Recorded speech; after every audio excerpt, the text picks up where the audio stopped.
ஐயா பொன்னையா என உருகி ஓயாமல் கோஷம் போடு. ஐயா என் ஐயா பொன்னையா என உருகி ஓயாமல் கோஷம் போடு.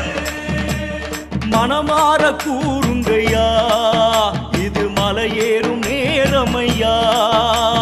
தலபாரம் இறங்கும் முன்னே நம்ம மனபாரம் இறங்குமையா. ஐயப்பான பாடு பொன்னையன தேடு பரவச வழிபாட்டிலே. கட்டுங்கட்டி சபரி காட்டு வழியேறு குருசாமி துணையாகவே. ஐயா என் ஐயா பொன்னையா என உருகி ஓயாமல் கோஷம் போடு.